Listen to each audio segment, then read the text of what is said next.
ఏ సాక్ష్యం లేకుండా కూడా పోక్సో పెట్టచ్చు. అండ్ ప్రూవ్ చేసుకోవాల్సింది మీరు కాదు. మీరు కేసు పెట్టారనుకో, నా మీద పోక్సో పెట్టారనుకో, నేను ప్రూవ్ చేసుకోవాలి. మీరేం చేయక్కర్లా, వాడు చేశాడంటే చేశాడు అంతే.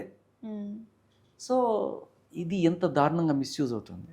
నేను కరెక్ట్గా అయ్యా బండి సంజయ్ గారు చూస్తున్నారు కదా, ఒక తప్పుడు కేసు మీ వాడి మీద పడితే ఎంత బాధగా ఉంటుంది, ఎంత నొప్పిగా ఉంటుంది. ఇలాంటి ఎన్ని వందల వేల తప్పుడు కేసులతోటి బలయ్యి జైళ్ళకి వెళ్ళి కొన్ని రిమాండ్లో కొన్ని సంవత్సరాలు మగ్గేవాళ్ళు, నెలల తరబడి మగ్గేవాళ్ళు, వీళ్ళందరూ కూడా వాళ్ళు పరువులు పోగొట్టుకొని ఉన్నారు సార్. ఒక్కసారి మీరు ఆలోచించండి. అంటే మన దాకా వస్తే కానీ నొప్పి తెలియదు కదా. ఇప్పుడు ఇది తప్పుడు కేసు అనేది అందరికీ అర్థమవుతుంది చాలా క్లియర్ కట్గా.